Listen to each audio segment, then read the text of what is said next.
Hey, welcome to another episode of the Gangsta Rap Odyssey. This week we want to look at Snoop Dogg's Dead Man Walking. This was a request from one of our subscribers. And I know that the CD isn't anywhere to stream. It's kind of hard to find CD, so I found it on eBay and I couldn't resist. I took it and burned it, opened it, did a reveal, the physical on here. But hell, man, the CD itself only 12 songs long. Came out in the year 2000. Let's check out the wiki here. All right, it says it's a compilation album according to the wiki, but it's really not that much of a compilation. There's only a few features, but they're all right. But maybe because there's only 12 songs, it doesn't matter. Came out October 31st, 2000. Snoop Dogg's recordings, not authorized by Snoop Dogg. That's what it says here in the wiki. Of course it wasn't, But how did it do? It sold about 220,000 copies. I guess it was a video for Head Doctor and the song Change Gon' Come. It didn't sell that well. It's not surprising, though. Death Row was kind of on the ropes at this point. Barely keeping the lights on. The CD itself, just an hour. But you look at the producers on this thing, and I mean, it's pretty hype. Like Soopafly, Big Hutch, DJ Pooh, Daz, and LT Hutton of all people. So we should have a pretty classic CD, right? Let's find out, man. Let's see how it holds up in 2024. Dead Man Walking. I want to do the physical just to show you guys what it looked like. And then after that, I'm going to get into a review here, just song by song. We're not going to listen to all the songs, but I just want to talk about every song and my thoughts on the song. So let's check it out.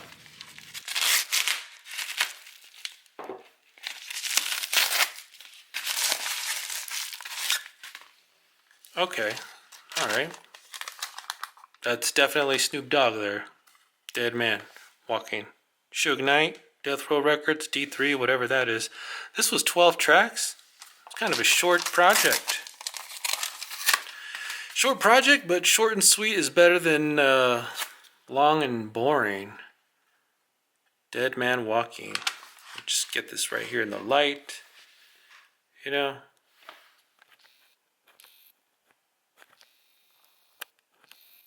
Zoom in a little here. Why not? Kind of a weird picture. He's in his jumpsuit. Snoop Dogg. I wonder why this is a Death Row record, right? Snoop Dogg. I thought Snoop Dogg was a title that he took, like he dropped the Doggy Dog after he left Death Row. But here we are with Suge Knight dropping the Doggy Dog and just calling it Snoop Dogg. Daring Snoop to sue him or some shit, Alright, here's what we got when we open it up. Let's zoom out a little here. Alright. Nothing special back here. Dead Man, Snoop Dogg. It's alright. See what we got over here.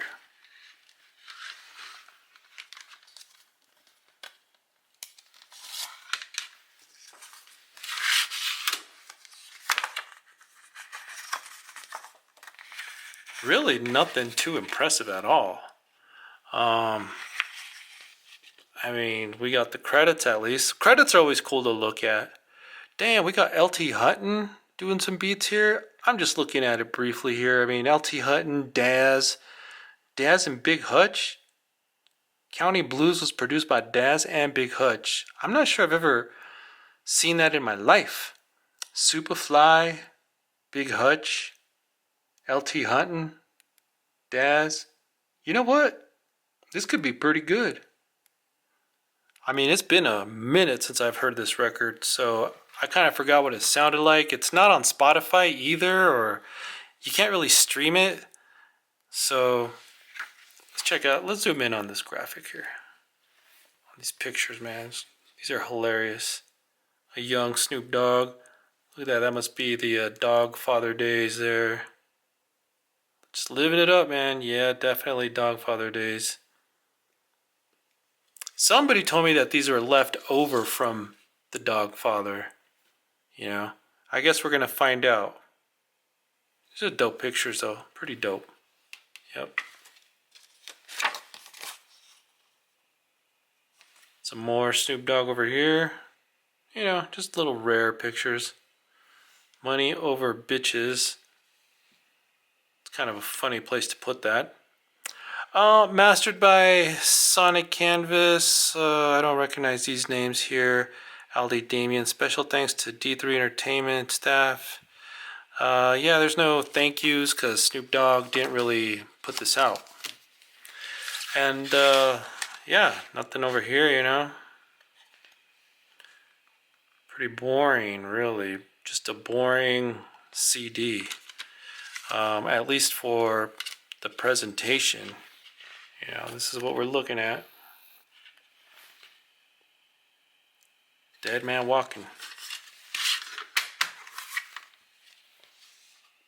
Death Row Recordings. I don't know if there's anything interesting here. We're going to find out. Death Row 2000. So this came out in the year 2000. Really nothing at all that's unique or that interesting about this. But it does give us the credits to the song, so that's dope, you know. Learning something new. Daz and Big Hutch on a beat. That's crazy. LT Hutton on this too, Soopafly. So looking at the credits and everything, this should be a dope-ass classic album. But we're going to find out, man. We're going to find out. We're going to do the review. We're going to find out. There you have it, folks. The physical. Got a couple questions here I want to ask. How does this hold up in 2024? We know that Snoop Dogg didn't give his blessing on the project. Does that really matter? Are these producers able to carry Snoop Dogg or, you know, a post Snoop Dogg record without Snoop Dogg? If that makes any sense? You know, can they carry the talent and make something dope? Old recordings, probably from the Doggfather days. You can tell by some of the flow on here. Can they do it? Did they do it? Why isn't this CD able or, you know, streamable? How come nobody can stream it? I don't know, man. I don't know why they don't put it out there on Spotify or whatever. And Snoop Dogg, of all people, owns Death Row. And he still doesn't give this album his blessing. I mean, it's all money to him, right? There's some strange politics going on here. But let's get into the music now. The first track we got is May I. That was produced by Soopafly featuring Lil Malik. It seems like it's an upbeat track. You know, it didn't really fit on the Doggfather. So it makes me wonder, was this intended to be on Snoop's third record on Death Row? And what would that have even sounded like? You know, it's crazy to think about. You know, it makes me wonder when this was actually recorded. You know, it just doesn't sound like it fits in Doggfather. The beat itself, definitely a Soopafly beat. You know, he's got kind of a upbeat type of pimpish vibe in all of his tracks, and that's no different than what we're getting right here. It's pretty cool, man. It's a great start to this record, though. You know, if back in the day, I would have been like, all right, man, we got a good dope CD here so far. I'm down with this. It's got a nice hook. You know, the horns are nice. Soopafly, his production is on point, man. It's top notch, and Snoop is on also point. He's on point with his flow and delivery. So, you know, I give this one a pretty high rating. I'll have the report card at the end, of course, but I'm gonna have this one. I'm gonna give this one the first fire emoji for show, man. It's a dope track, and then we get to the second track here. See Walkin, Big Hutch on the beat this time, and it's undeniably a Big Hutch bass line. Like it really goes well with Snoop's flow on this track. You know, the bass, you hear it and you know that's Big Hutch. All I wanna do is claim RTC, cause all of my homies from ICG. So we gon' do this thing for the LBC, cause we all one love. And yeah, this the dub on mine. 11 getting slicker, buying liquor from 19 liquor stone, quick to dig a hole. and get that big homie for a 64. He ain't gon' miss it though, cause I'm too slick for him to notice it was gone. But I fucked up and scraped his chrome, now he tryna take my dome. Hanging out. This is a strange era for Big Hutch. I'm not really sure what an Above the Law album would have sounded like around this time, but what he's doing here on Death Row, or at least on this record, so far so good in my opinion. I think that one of the highlights I think is and I always dig this type of nerdy shit, but Mac 10 gets a little shout out here in Who Bangin', so it gives us a little bit of a timestamp on gangsta rap history as to when Snoop wrote this. So you can look at when Who Bangin' came out and when this was recorded, and know that Snoop was still on death row. It's crazy to think about that, but that type of nerdy timeline shit, I dig it, man. I think that would be Hutch on the Hook too. But anyways, I think that this is a pretty cool track, man. I'm gonna give it a pretty high rating as well. So far so good, man. We're off to a pretty good start. And that's on DP. I mean, what could I say? What could I do? Anything I say and do's a catch-22. And I knew I had a clue or some type suspicion. Tuesday night, when I seen you up at Peanuts fishing, I wasn't really tripping. At first I wasn't go dipping. Then I said, damn, look at all these bitches. I went inside, couldn't believe my eyes. Snatched up 4 fly bitches, time to ride. Tell Bobby Earl to pull a Bentley up front. That's right. Hit me with a G. So we get into the next track here. Head Doctor, Kurt Cobain on the beat. It seems like a generic G-Funk beat, in my opinion. The lyrics really, they're really just as generic. The hook is decent though. The highlight, Swoop G. You got another Swoop G feature, which is okay. I like Swoop G, so more Swoop G. The more Swoop G, the better, in my opinion, because he's kind of one of these LBC rappers that just kind of disappeared. And there's many of those guys. So what's funny at the end, after Swoop G's verse, he's like talking to Snoop Dogg, and it's so obvious that they were not in the same room together as this was recorded, because Swoop G's kind of like, I don't know, he's kind of talking shit to Snoop while Snoop is talking. It's really bizarre. It just shows you the lack of respect that Suge Knight had and Death Row had for Snoop Dogg when this was recorded. So, no love lost there, of course. Number 4, Hittin' Rocks. This is a real interesting song. This song is fucking crazy. It's you remember Bussin' Rocks, which is on the No Limit Top Dog record. This is like the original. And I didn't know that this even existed. I thought Bussin' Rocks was the original, and I forgot about this one. Keep in mind, I've heard this CD like decades ago when I was a kid, or I wouldn't say I was a kid, but I was real young when I heard this. But it's been a long time, man. So I forgot. When you compare this song to the No Limit Top Dog one, it's really interesting because you think that maybe Snoop Dogg took his masters to No Limit with him, but then you have to think that Snoop Dogg used his masters after The Game Is to Be Sold Not Told, which was his first album. He didn't use it there, but he chose to use them right here. I don't know why. But then he rewrites some of his lyrics, mostly just where he gives DJ Quick props instead of DJ Pooh, but then he kind of takes out the DJ Pooh props, which aren't even lyrics, and then this version has like some extra lines in it. You gotta have hard, yeah. I told you niggas from the start. If I'm seeing it, I'm in it for life. Always stay down to keep my motherfucking game tight. Cause ever since elementary or went to preschool, boo, I was a motherfucking fool. I had to have papers, it was routine. A young nigga on the mission for them collard greens. I shake niggas, break niggas, make niggas shank they sales. For fucking with my way up. For it to catch on, cause if it don't, it's on. Because I ain't even sleeping when It's real interesting, man. He might have just redid the entire Bustin' Rocks vocals and just had his notebook where he wrote this song out and just decided it was worth pulling out again. It's pretty cool. Did this come out before No Limit Top Dog? I think No Limit Top Dog was 1999 or 98. Nah, it had to be 99 or 2000. I don't know, man. I should probably Google this shit. It's all right.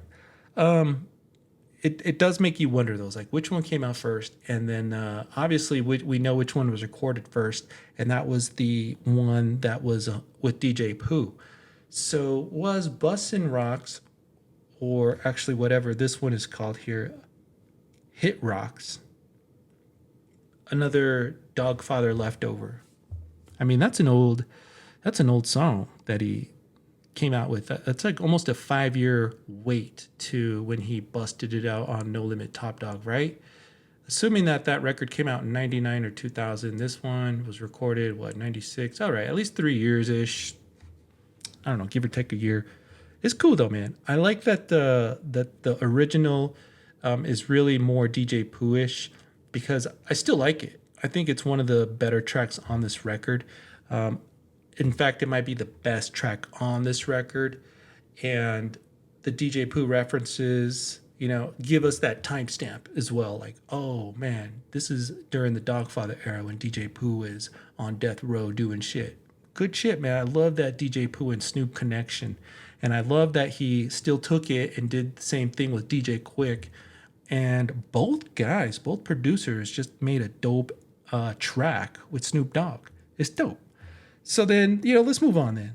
The next track here, the 5th track, Tommy Boy. We got a young Daz here, and the bass line is unmistakably Daz. Like earlier we heard the Hutch, and we're like, damn, yeah, that's Hutch. And then we get to Tommy Boy, and we're like, yeah, that is Daz. And I love that about these producers. Like, you can pinpoint them without even reading the credits. It's pretty dope. Daz here, super young. The song is all right. I wouldn't like skip it, but it's really not going to make any of my like Snoop Dogg playlists, my super duper Snoop Dogg playlist, but it's cool. It's all right. I give it an okay. So, the next track then we got Change Gon' Come. This is probably one of the better songs on this. I mean, we got LT Hutton and Val Young on a Snoop track. Man, sign me up. Sign me up. I'm all about that. It's an impressive beat, and Val Young, she never disappoints. 21st millennium year, that's where a nigga live. Come on, G8 and fuck the D8. Why? Cause they railroad the homie G8. And just cause they didn't know what? What's up? I'm on a motherfucking mission to come up. Come on. I feel like giving it up, feel like living it up. You better have. I feel like giving it up, feel like living it up. We are living. So this track is going to be a classic. I love it. I know I've heard some of these lyrics before, and I was cruising through Doggfather. I was cruising through the internet, and I couldn't really find anything. But maybe it was just stuck in the database of my mind, lost and forgotten. Let me know, man. Let me know if the lyrics on Change Gon' Come were for a different song that I just can't seem to pinpoint right now. Anyways, the track is fire, man. It's fire. So far so good. The 7th track, Too Black. LT Hutton is back. LT Hutton, man, bouncing from death row to ruthless, and dude's getting paid, man. He even went to No Limit and did some shit there. Guy is impressive. This track though, nah, man. It's slow. It just doesn't seem to catch any traction. It doesn't catch my attention. The flow isn't bad, but the beat just ain't all that. It kind of does sound like a Doggfather leftover, and it should have probably just stayed, I don't know, off of wax. Really, I wasn't impressed by it. Too Black. I mean, even Snoop Dogg's rhyming on here isn't really that impressive. Like, how many times does he rhyme black or say cause I'm black or something? Whatever, man. I just found it underwhelming. Not my favorite. Probably the first yawner I'm gonna give on this CD. The first one that's just like, nah, whatever. Then we get to the 8th song, Gangsta Walk with Daz. We got DPG here. Daz is on the beat. It's cool to hear Corrupt and Daz, but the song really isn't nothing special. I don't want to beat down on it too much, but let me just say this one is another sleeper. And then County Blues is kind of another one of these boring tracks, and which is so disappointing because this is Hutch and Daz, both credited with this beat, and this is what we get. The harmonica is interesting. The hook is interesting. I mean, the beat's creative, But I can't lie, man. It's just kind of a boring song to me. So I can't really give it an okay or a fire or a thumbs up or nothing, man. It's just kind of like one of these yawner tracks. So, right here, 8, 9, and 7, 7, 8, 9, 3, those, I mean, that's 3 fucking tracks in a row that are just kind of like, you know? So we started off good, and now we're getting kind of mediocre, mid in the middle here. But, we're going to finish up the CD here. We got 10, 11, 12 left. 10, I Will Survive. Soopafly, Corrupt and Technique. Technique, man, one of these forgotten LBC rappers. The beat's nice. It's real nice. I like the beat a lot. I Will Survive. I'm going to give that one a good okay. I'm going to give it high marks, man. I'm going to give it high marks on the report card. I like it. It's interesting to think, though. Soopafly, or not Soopafly, but Technique, maybe even Soopafly, but more specifically, Technique. Was he going to be part of the Dog Pound? Was he part of the Dog Pound? Was he going to sign with Death Row? Who Bangin' kind of took him. Did he even have a solo record on Who Bangin'? Man, I really got to go back and dig deep in these archives.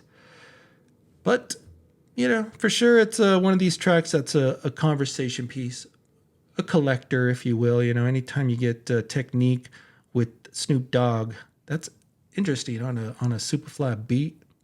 And Corrupt, too. It's cool, though.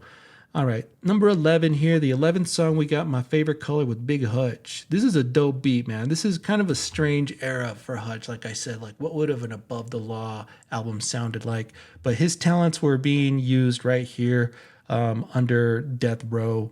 And for me, I think that it sounded like, this sounded like a Doggfather leftover.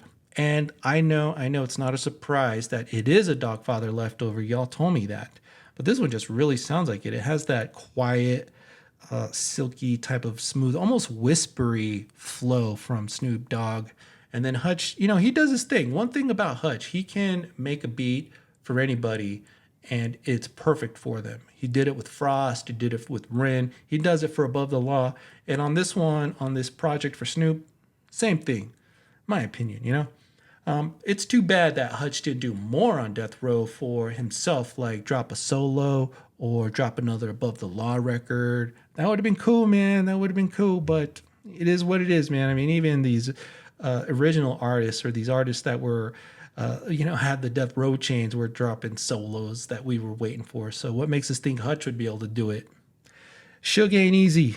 And that pun was intended.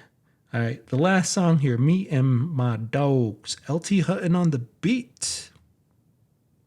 The track sucked. I don't know, man. I mean, it's just another boring track. I swear I've heard this track before. I was looking through the Doggfather. I was like, was it on here? Like, where is this, man? I thought maybe it was before the, I don't know. Either way, man, I don't like it. I didn't like it the first time I heard it. I don't like it today. It's just saying something. I mean, for some reason, the credits say Techniques on here. I think that's a mistake because I didn't hear him on there. It's just kind of a lackluster track. It's a bummer way to close out the record. So, all in all, I give the entire project a B-. It's probably, what you guys would give it. Unless you think that it's a little better than that, let me know what you think in the comments.